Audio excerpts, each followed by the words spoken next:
Newport. Strap in and be prepared. I'm just going to say go to lunch and tell the boss, I'm coming down with something. And then head out to the ballpark for happy hour. Coming down with duck fever. Or beaver fever. Or beaver fever, whichever one. Interesting guests. Kelly Graves, Mike Parker, Coach Mark Waskowski, Melissa Lombardi. always happy to talk to the great Scopeldamus, Eric Scopel. Sharp opinions. This isn't last year. Version 8 is going to be different than version 7, which is different than version 6. And some smiles. Also, Dominic Hellman, 2 home runs this weekend.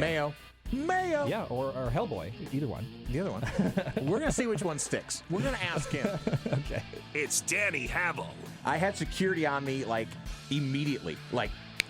Give us your phone. You can't be filming it. What are you going to glean from filming people bowling right now? Justin Grossweiner. Okay, the 6 and 7-year-olds, I got them. I could beat them in a race. Danny and Justin starts now on Fox Sports Eugene and Fox Sports Newport. Hello, neighbors. Welcome. High top the Delta Triad, the Crystal Palace. The Bigfoot Beverages Studios, Fox Sports Eugene, Fox Sports Newport. This is the Little Danny and Justin radio program. Yes, indeed. Made it past Monday. Somebody asked me today. They said, how you doing? I said, is it still Monday? They said, no. I said, I'm fine. Perfect. Great. Follow us, Danny and Justin, on the Twitter and Blue Sky. Also, wherever you platform your podcasts or music, you can find us there. Danny and Justin. Spell out the and, or the fastest 60 minutes gets you there as well. Thanks for lending us your ears for the next hour.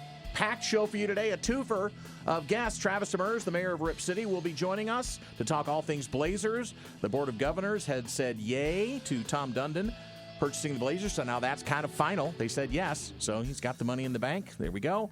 Ryan Harlan, the Duke from Beavers Edge, will be joining us. We'll talk all things Oregon State. A lot on the plate there. Spring practice. A little thing about an athletic director saying he's going to step down. And who's got the inside edge? Do we have a list yet for who's going to replace Scott Barnes up in Corvallis? We will answer all. We'll also go around the horn a little bit with baseball, NBA, anti-tanking. We got to get to that. All of that upcoming. I'm Doc, otherwise known as Danny. Right over there is my tag team partner, Justin Alexander Grossweiner. We call him Baby J. What up, boy? Well, I guess my first question would be, who has more power, a duke or a mayor? Probably I think a duke, right? I would think what country are you in? Well, that depends. That's what I'm saying, though. I mean, a duke has virtually no power in the United States or in Canada probably, because they're on a parliamentary, they have lords and ladies and things like that. In the Royal Kingdom, they used to be a part of the Commonwealth. Are they still a part of the Commonwealth of England? They're not Canada? Subjects? Well, they used to be. Did they? Well, yeah. It was a part of it. You didn't know. Son, I am going to send you to the history books. Yes. I thought that there were a lot of French people in Canada. And not that everybody is French, but I guess it makes sense that it was English people as well. But British Columbia? Okay, I mean, fair enough. Is it ringing a bell? Okay, fair enough. But there's also French Canada, so I've got at least that going for me. Yes, you do. But in the Latin countries, I don't think a duke would, unless you proclaim yourself a duke. I think it's more of the English thing, European. Someone's going to back me up on this. A European I keep on thinking thing. about Archduke Ferdinand, but that's an archduke, so I don't know if that's the same thing as a duke. It's a bigger duke. It's a larger duke. It's an archduke. He's a very important guy. Started a world war.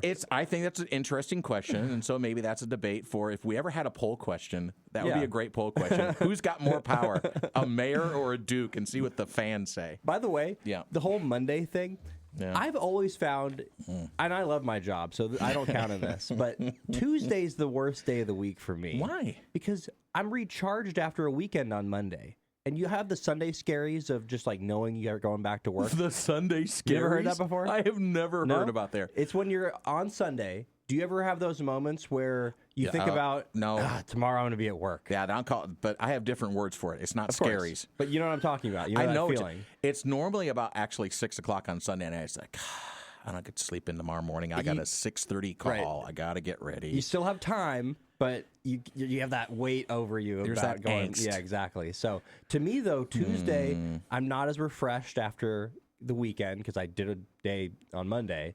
and then you have Tuesday where it's still you have the most days ahead of you in the week. So I think I've referenced to you before the movie Office Space.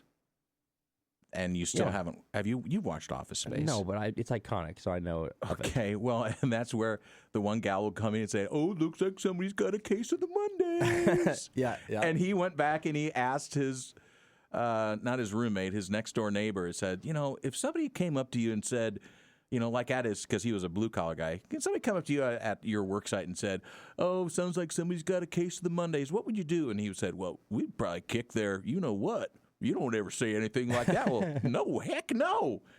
So, no, somebody never says that to me either. Don't say that to anybody. Case of the Mondays. So, again, that's a very Garfield thing to say. Case of the Mondays? Yeah. You ever read Garfield? I love Garfield. Yeah, he doesn't like Monday. And he loves lasagna. Yeah. Or maybe it's orange tabby cat. Who's his owner? I forgot his name. John? John. I don't think John likes Mondays, but I don't remember. Maybe it's both. Probably both. I would imagine both. Probably both. Yeah. All right, so that aside, we still have the mayor and the Duke here on the program. So Oregon baseball has got a little twist in their schedule. It just came out today, and I'm sure this is all weather-related. Or is it weather-related? Could Whether it be, it's related to the weather. Could it be Final Four basketball-related? They are moving up the Michigan series with Oregon to Thursday, Friday, Saturday for baseball. And this is the Ducks on the road. So they will play now near the end of the week, not on Sunday. No getaway day. Well, and that's the day. Saturday is the day of the Final Four. Right. So I didn't get the start time of the 9 game. 9 a.m. on Saturday. So that's why they're doing it for the Final Four. Yeah, they're doing it. All the Michigan they're just getting fans, it out of the way. They're just saying, and the Big Ten rules the schedule, and I guess both coaches agreed to it, which, I think for Waz, that might not be a horrible thing. It's just like, you know what? You got the guys on the rest that you need anyway. Yeah. Thursday, Friday, Saturday, you're on a plane by 1 o'clock on Saturday and you're home. You get like a little mini bye. It's also what he was doing was my word of the week from 2 weeks ago. Okay. He acquiesced. Ooh, very nice. Yes. Very smooth. Yeah. Attaboy. Okay. Ducks, though, are in action tonight. By the way, what's the Ducks RPI now, Baby J? Oh, I don't know what it is now, actually, but I just told you right before we got on the air. I know it's around 25, 27. You nailed it right on the head. It's 25. Okay. Don't doubt yourself, young man. It's 25 after the 4-1 weekend. 2-0 against UC San Diego, 2-1 against UC Santa Barbara. You heard us talking about it yesterday on the program with the old stitch head Eric Sorensen from D1 Baseball. If you missed it, we can save you. You can go back and listen to the program, yesterday's program, and all of our past programs on the podcast, Danny and Justin. So Oregon now 25 in the RPI. That's nice and strong. It's solid. Portland's RPI 75 as the Pilots come. This has been a pesky matchup for Oregon the last couple of years. Number 15 Oregon hosts Portland at PK Park, 5:05 first pitch tonight. Oregon leads the series 109-43. At Eugene, Oregon is 35-12. However, who's won the last two games? The Portland Pilots. They just beat the Beavers. What was that? A week ago? It was a week ago. Yeah. So they're definitely the pesky Portland Pilots. The last Oregon win was back in 2024, in April of 2024. Now, do you think that's going to be a Waz talking point? These guys have owned us. You want to win the state of Oregon? This should mean something to you. I don't think he's going to get that fired up. I think he gets fired up about every opponent, to be honest. I think he gets fired up about everybody. But, yeah, I don't think that's going to be the war cry. Ducks are going back to Michigan for a Big Ten Conference Series. That'll be, again, Thursday through Saturday if you're going to be following along. And then they come back for a return game. They'll go back to Portland and play the Pilots on Wednesday, April the 8th. So the Ducks are 15-2 at home, 6-2 in away games this season. So the Ducks, let's see if they've got their starting pitchers. Probable starting pitcher. It could be Will Sanford. I think it is probably Will Sanford tonight. Could be. Yeah. Or tonight? No, not tonight. I thought you meant on, Michigan. It probably won't be Will Sanford tonight. I'm trying to look through the lineup here and see who he might throw out there. It could be Toby Twist again. Yeah. No, that would make sense. Because Ian Unlaw looks like he's out for an extended period of time. So they don't have a starting pitcher named for tonight for the Ducks. So just a cup of coffee at home and then back on a plane. Oregon women's softball maintains their rankings. They're number 18 in both the big polls. And by the way, Oregon maintains a number 15 ranking in D1 baseball. So let's see what else is going on. It's kind of slow. Tuesday, after the NCAA basketball tournament, we're going to kind of rest for a second. I think the women are still battling as well. They just finished up. They've got their Final Four, and guess what? It's all chalk. Yeah. Well, people are talking about this too. It's kind of a problem, actually. This is the rule rather than the exception in women's college basketball. I'll chatter a bit, and I'll let you. I have a great screenshot that I grabbed that was all of the different. The disparity between the top and the middle and the bottom. I'll let you talk about that. Is more disparate when it comes to women's basketball. It definitely is. If you're going back to 2016, UConn has made it every single year except for 2023.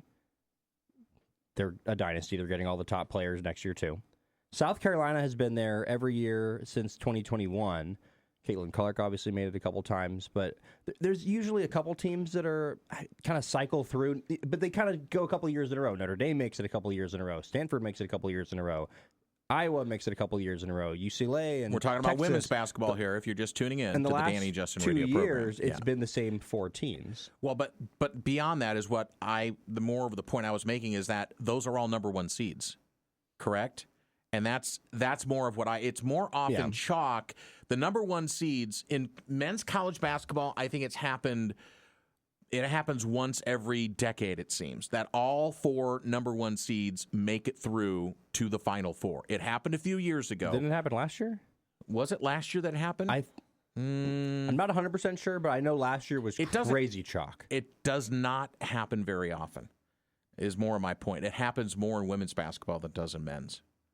It just does. And I don't know why that is.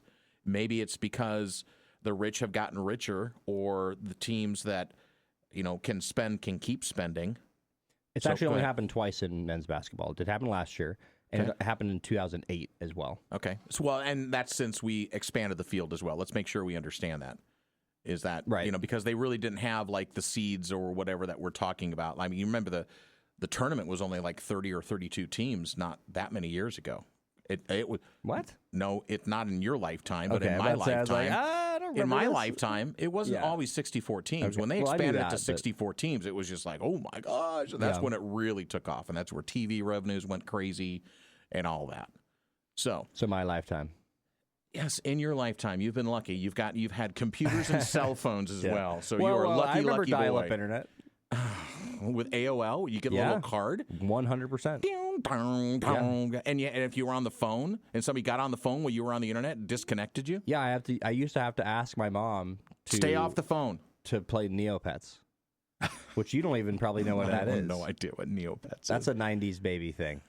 Yeah, anybody that's around my age will 100% know what Neopets is. No idea what a Neopet is. I was out making money. Fair enough. So I should have been doing that back in 2001. So this whole thing that I brought up the other day about Dan Hurley headbutting the official that now has taken more steam.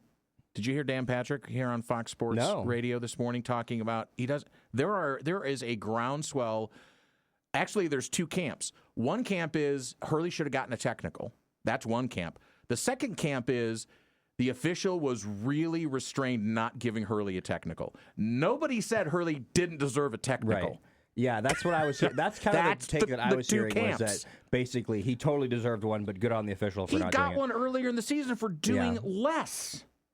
I would hate to see a moment like that with a technical, I have to say. I would have as well, but you know what? If you deserve it, you deserve it. And there was, again, you slow that video down, you take a look in his eyes, you can't tell me he wasn't sending a message to an official. It was insidious.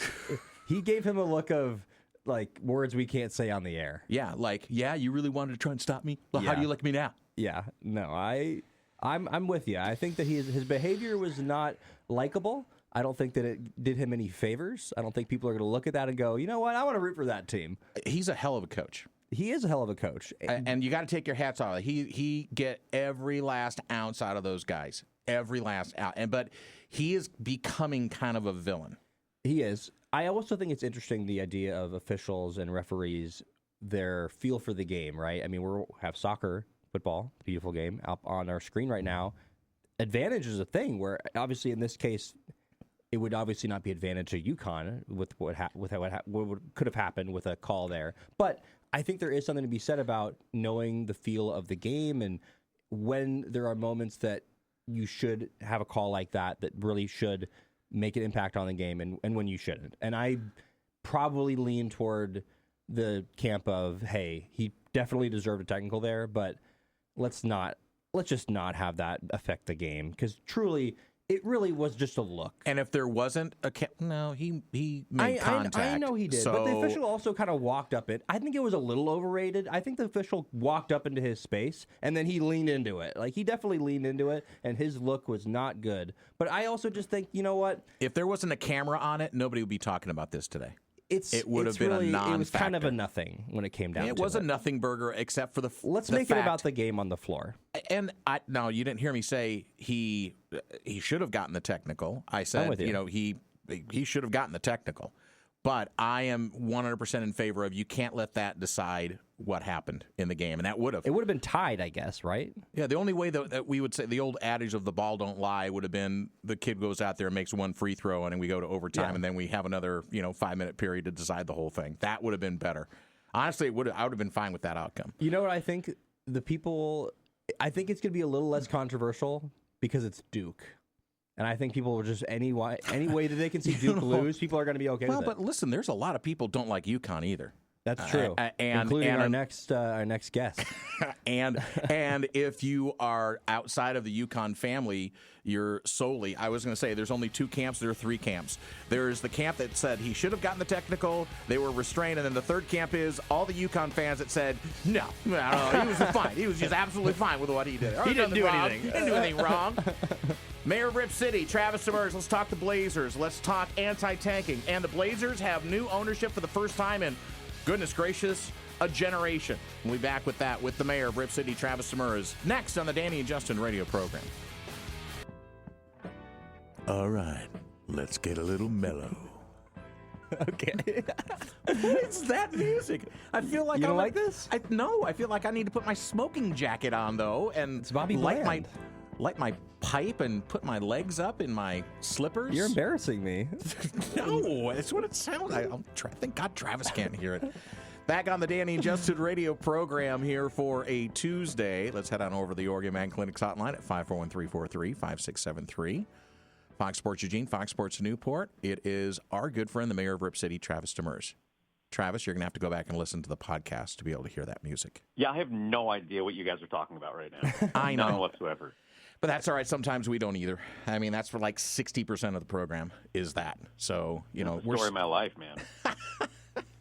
Well, you are down in SoCal, and you are getting ready tonight. It's an 8 o'clock tip for the Clips and the Blazers. 6 games left in the regular season. Portland back to 500, and man, with only 6 games left, they're all big, but this one is ginormous against L.A. So the Blazers seem to be finding their offense, albeit against, poorer opponents. But Tamari Kamara, where's this scoring coming from the last couple of games? Yeah, a lot of it's just him hitting threes, right? And, he shot 38% last year.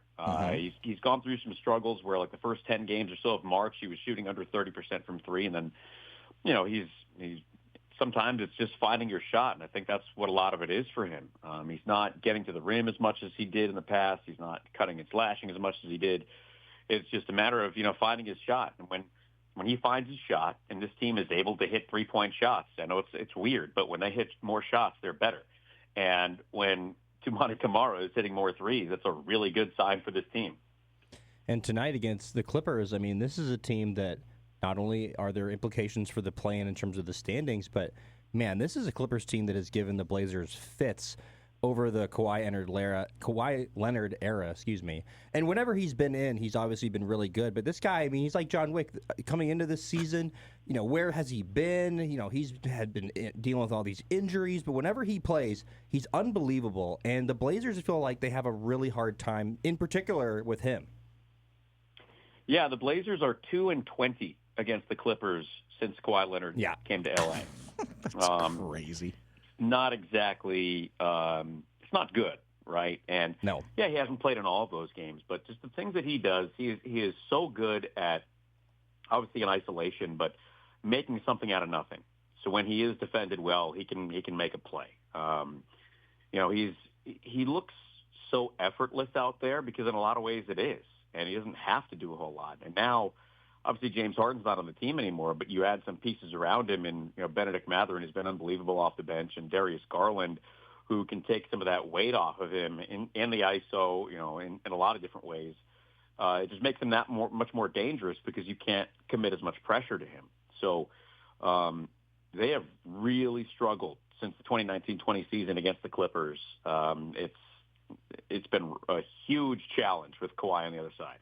Do you think it's almost maybe the worst case scenario if say the Blazers end up at 9 and the Clippers end up either at 8 or at 7, and the Clippers lose that first game? So if I'm correct, they'd get a home game if the Blazers won against the Warriors, say, and then that's the team that it would be at this point.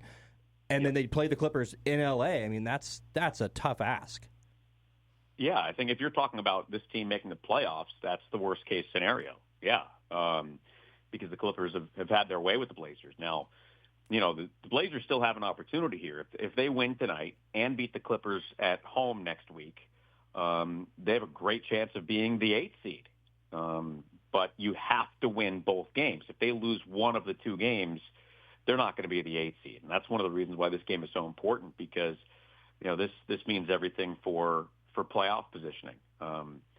You're facing a team that has played really good basketball over the last couple of months. They believe that play-in or not, they have a chance to make a run in the West. And the way this team is constructed right now, they do. So avoiding them in that play-in situation, especially in a win-or-go-home, I think that's your best bet. Mm-hmm. So, Travis, we're with the mayor of Rip City, Travis Demers, calling the Blazers game tonight, which you can hear right here on Fox Sports Eugene as the Blazers take on the Clippers down in L.A., or not quite in L.A., but, it's an L.A. adjacent. Inglewood. Inglewood, you gotcha. So, it's been a while since these two teams played each other. So, my big question would be is how are these two teams different than the last time that they played, which, if I look at the schedule right, wasn't it back in October? No, it was in December, right after Christmas. December, yeah. Yeah, right after Christmas. And that was a game the Blazers controlled early in the first half, but Brook Lopez hit 9 threes, and that kept LA in the game, and they were able to win. They're not taking a lot of threes. They're near the bottom of the league in threes. They don't move the ball. They play a lot of ISO, but they have guys who can do that, and that's where they've found success. Now they've played a fairly weak schedule too. When you look at this 5-game win streak that they're on right now, we talk about the opponents that the Blazers have played. Their 5-game win streak: Dallas, Milwaukee, Toronto, Indiana, Milwaukee again.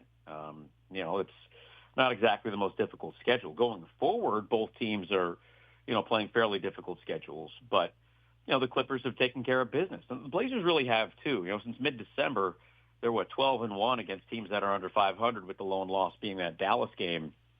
I guess 2 games they lost, with Washington and Dallas the other night. So both these teams have taken care of business. The difference is the Clippers have beaten some pretty good teams, and the Blazers in general have not.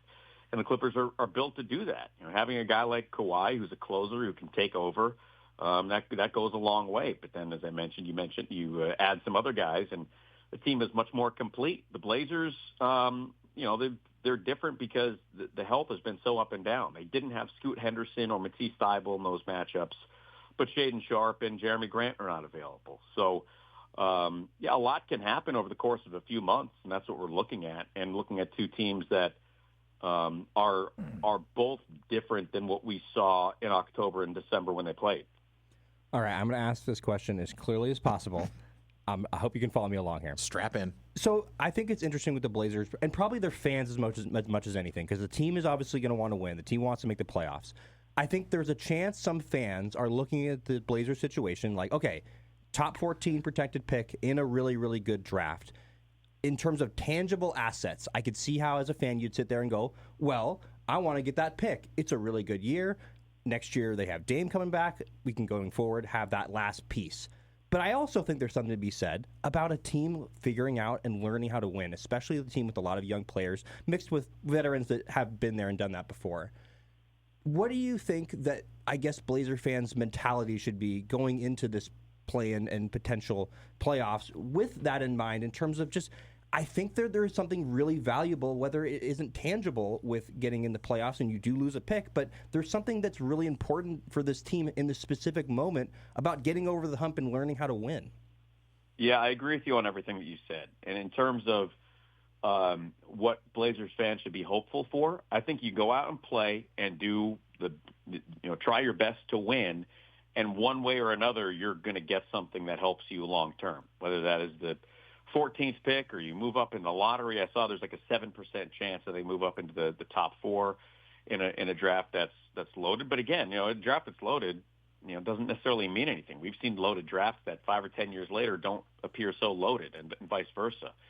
So that's all great. You still have to draft the right player for your team and all that stuff. But the tangible playing in close games, playing games that matter, playing in playoff games, playing in that atmosphere, there absolutely is something to that. And it is really important. So I think either way, you come out of this with something that matters, whether it's tangible or not. And going forward, the plan is to be in the playoffs. And, we hear so much about playoff experience and how it matters. Well, yeah, you'd prefer not to have that first playoff experience in situations where you believe you're competing for a championship or believe that, you have a chance to get to the conference finals or something. So, yeah, that does matter. But the flexibility with your future draft picks also comes into play if you make the playoffs, even if you lose this year's pick. So that helps future trades and things like that. So, yeah, getting a lottery pick this year would be great, but making the playoffs would be great. So I think either way, you win both ways. Travis Demers joining us. He's our good friend, the mayor of Rip City, the voice of the Blazers as they get ready to take on the Clippers. Down the stretch, they come 3 games out of the 6 that they play, 2 against L.A., by the way, against teams with losing records, 3 with teams with winning records. So take your pick. You got to go. I think you got to go 4-2. You got to beat the Clippers at least. I would say you got to win them both, don't you, probably Travis? have to win them both. Yeah. You got to win. We got to win them both. To jump up to 8, you got to win them both, and you got to go 4-2. If you're going to be the 8th seed, that's the plan. That's what you have to do. There's no question about it. So it's been a generation since the Portland Trail Blazers traded hands. 1988 was the year that Paul Allen purchased the Blazers from Larry Weinberg for, can you believe it, $70 million. That's a ton of money still, but by sports franchise dollars, that's crazy cheap. So gets the Moda Center in 2007. And after he passes away, it's been a couple of years, Jody Allen with the estate, and then finally the sale was announced and finalized by the NBA Board of Governors. Tom Dundon and his group is now officially the owners of the Blazers. So I guess when you turn a page in a franchise, Travis, and you and I have been watching them for a lot of years, and obviously you're one of their standard bearers, it's kind of bittersweet, but at the same time, I think there's some excitement, isn't there? Yeah, there's always excitement because you're going to get some different energy, right? You're going to get a different way of doing things, and that way of doing things right now is unknown. But what we do know is that Tom Dundon's track record of success as a major league sports owner has been good.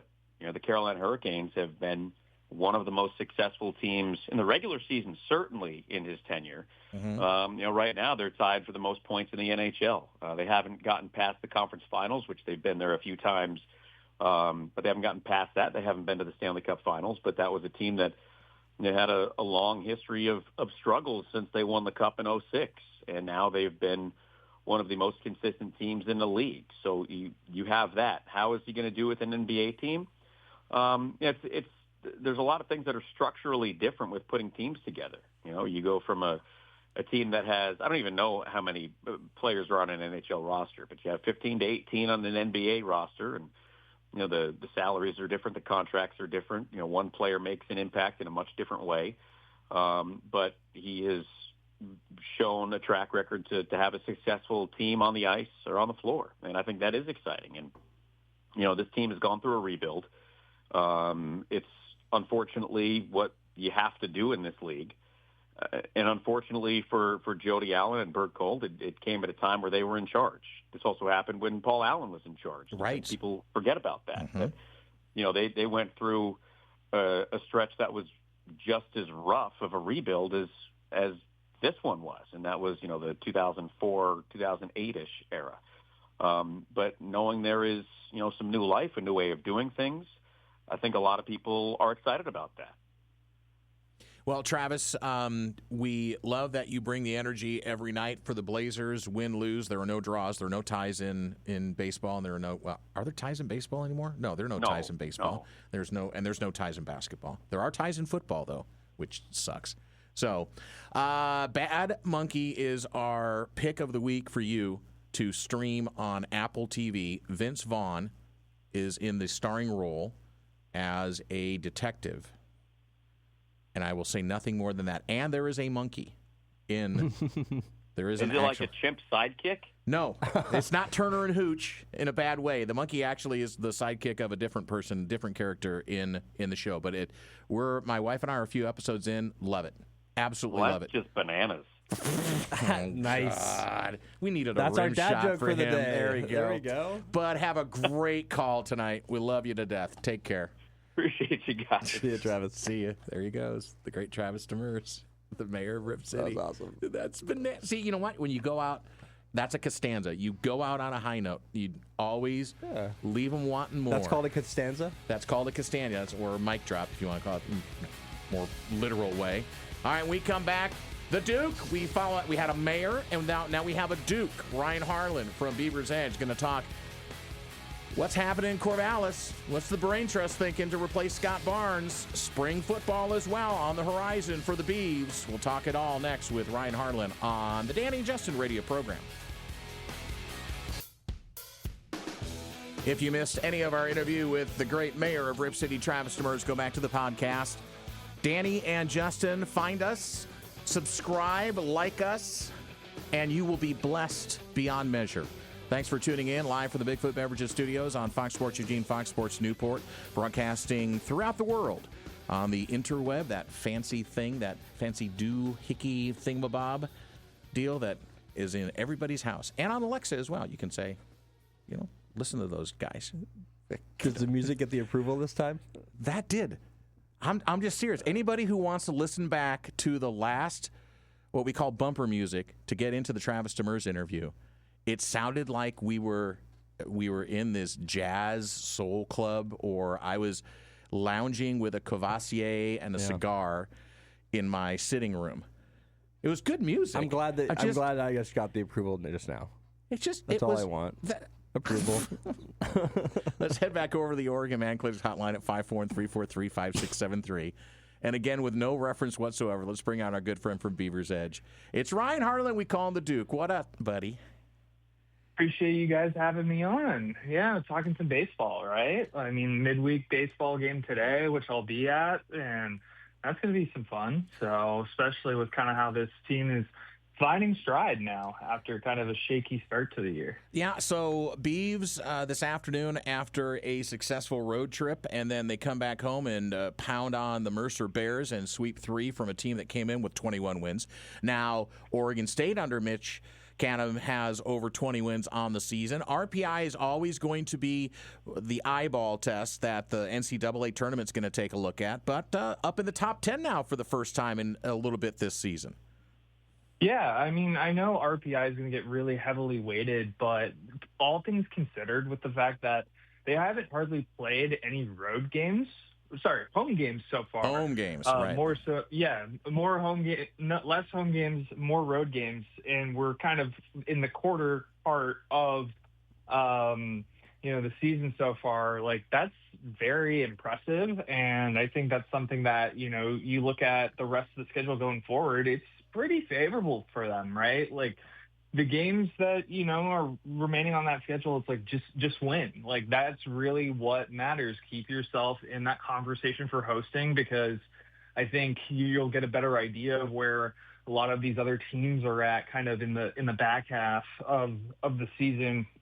And in particular, that midweek win against USC, I think is really big for the RPI boost, plus the performances of being able to sweep Irvine at their place, come back and be able to sweep Mercer too, I think only helps the conversation and your chances for hosting when we get to that point in time when those discussions and resumes start to matter a whole lot more than currently what they do right now.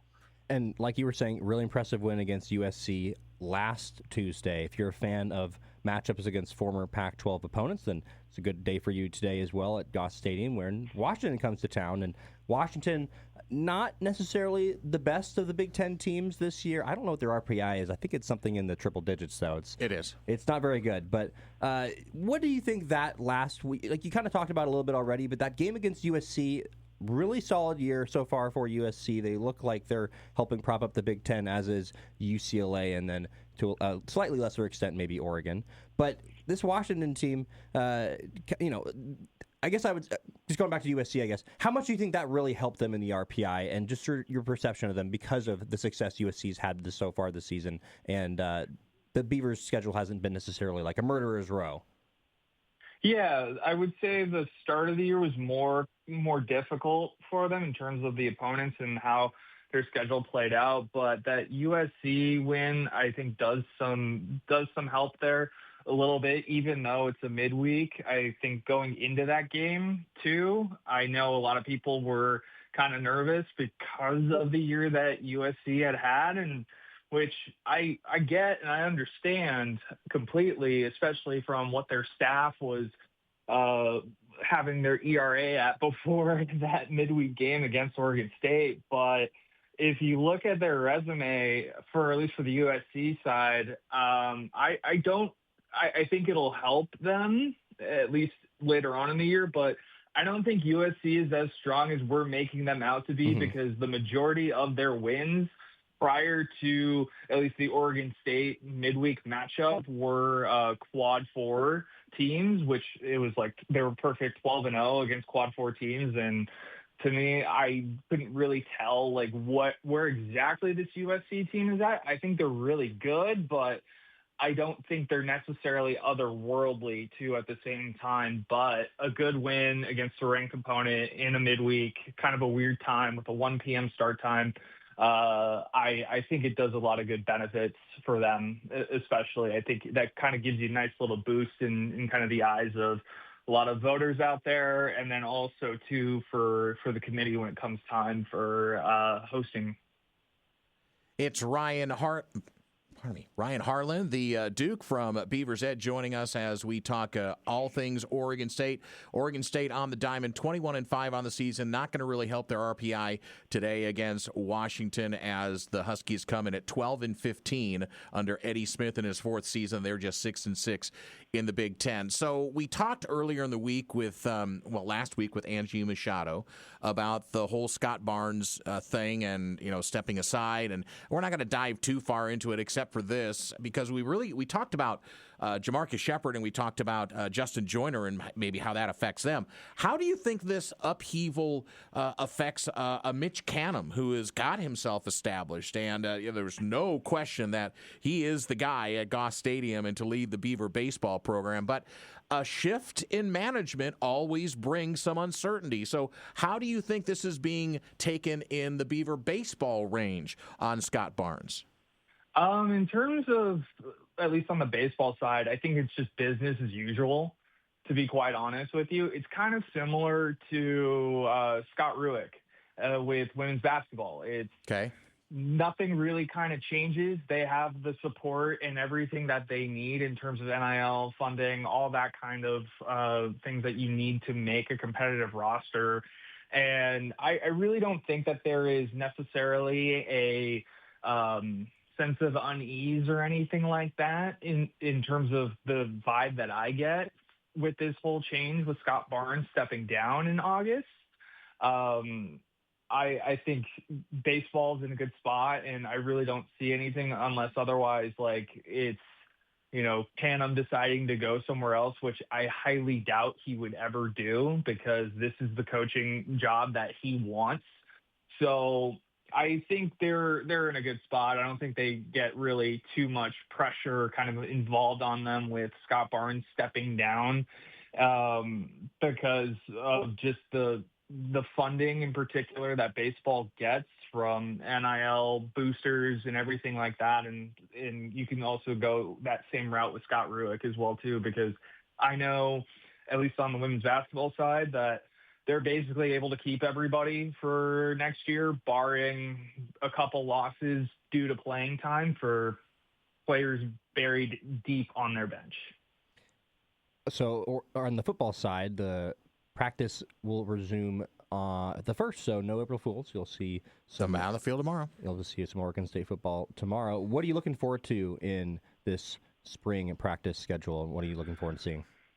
I'm curious to see who else has joined the roster from the additions from the transfer portal for Jamarcus Shepard and company, because there's a few guys that we haven't really gotten to see quite yet just because they didn't get in time for the start of winter term. So curious to see those guys out there tomorrow, and then also just kind of see what week 2 looks like, because week 1 was more of an install period and really just more curious to see how things ramp up in week 2 and if we get to see a little bit more, because our window now is a little bit more limited than before, but I'm just more curious to see what we get as we get closer to the spring game in late April.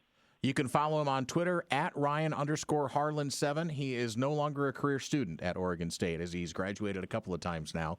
And he joins us on occasion here as the senior sports writer at Beavers Edge on the Danny and Justin radio program. So as we wind up, one last question for you. Is the you think the collective side of things going to start to energize a bit? And I keep pulling this back to Scott Barnes, but it's going to be a topic of discussion until, and I'm not going to ask you who you think is going to be filling Scott Barnes' chair, because I think it's way too early to start talking about the horses that are waiting in the starting gate to take over for Scott Barnes.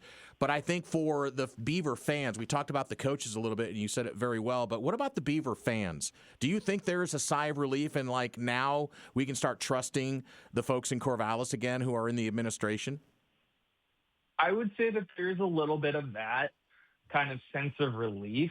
I mean, when the news broke, that was kind of the vibe that I got from everybody, just celebrating that Scott Barnes is gone. Yeah.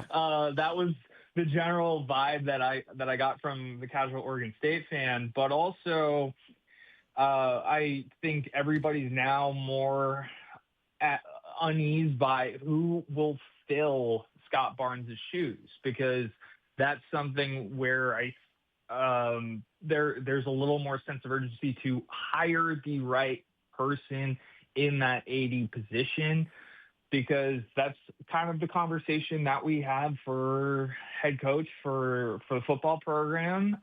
Same coaching kind of hire for men's basketball of like, you need to hire the right guy. You need to make sure that's a home run, and that might involve taking a risk on somebody or taking a chance on somebody that may not necessarily be your traditional AD candidate.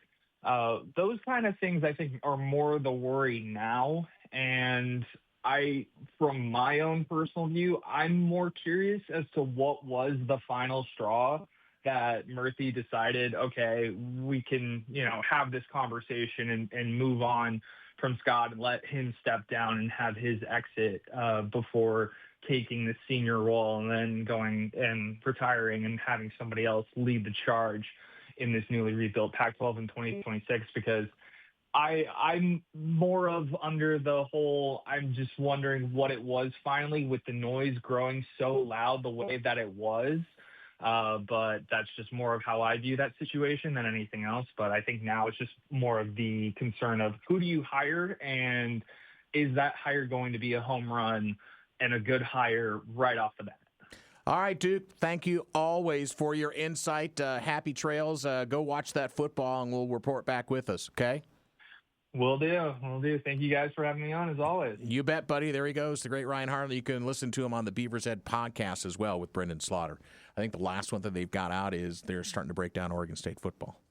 So it is. It's that time of the season. Yeah. Well, it's fun because you got baseball, softball now, basketball. For the Oregon schools, at least, have been over for a little bit.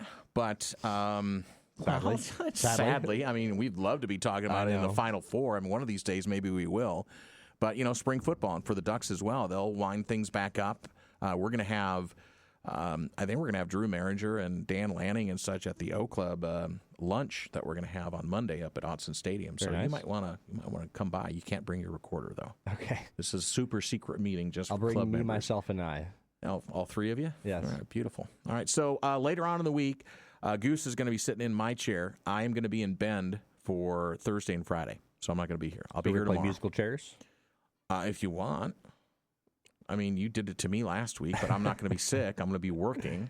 Hey, what? I'm almost never sick. You can't. Well, okay, you can say almost never sick because you have been sick and you were last week. Yeah, it's the first time. But you're better. I am better. I feel like I've been on that last day for a week and a half. So I was talking to a guy who is a part of the Duck Athletic Fund. I had a meeting over there at the campus earlier today, name dropping. And he's got a 2-year-old. And I said, so how's everything? He says, well, the colds are running through the house. And I said, yeah, it's like a cycle. Yeah. When it goes from one to another, to another, and then it starts all over again with the first one. And especially when you have youngins that are at like daycare or preschool or, even in school, all the other germs that all the other kids bring, they come to your house, knocking at your door, unwanted guests. So just take care of yourselves. Hydrate. Wash your hands a lot, when Don't you're look at your phone when you're driving. We're going to talk about this tomorrow. We can. Okay. We have been sitting on the anti-tanking rules. I'm going to stop promoting it, that we're going to talk about it, because we never get to it.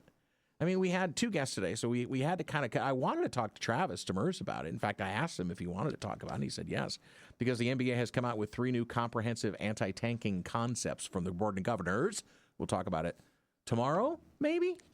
Who do we have tomorrow? Try. Do we have anybody tomorrow? We're working on that. We're working on that. I mean, yesterday when I asked you this question, you said we're working on it. All of a sudden, we got 2 guests. I know. I work my magic, and we can have a great show. Was that it? Yeah. Or somebody got back to you, and they said, finally. That was more it. So I'm not going to be here on Friday. So who do you like in the Final Four? Who do you like to win the whole thing? Who do I like in the Final Four? I think Michigan's still. Now I think more than ever, I think Michigan's going to the whole thing. I'm rooting for Illinois. I kind of think it's going to be UConn and Michigan. Yeah. Believe me, I would love if Brand Underwood would take that team to the national championship. I absolutely would love it. But I don't think it's going to happen. I don't think he's got the horses to get there.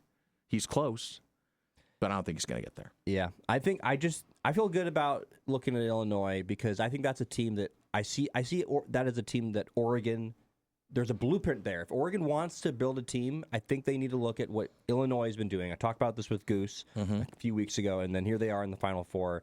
It's just an amalgamation of guys that obviously have good chemistry. Big word guy. Yeah. They're the tallest team in the nation. So, it's going to be a really, really fun Final Four. I'm looking forward to it. Oh, a joke! I got fired from the bank today. A woman asked me to check her balance, so I pushed her. Dad jokes! So, Siri on my phone today said, don't call me Shirley. And I hadn't realized that I hadn't taken my phone out of airplane mode. Yeah. Shirley, you can't be serious. It is one of the best lines in a comedy of all time. It really is. I'm glad you got the it. best right comedy movie, in my opinion, of all time. Airplane?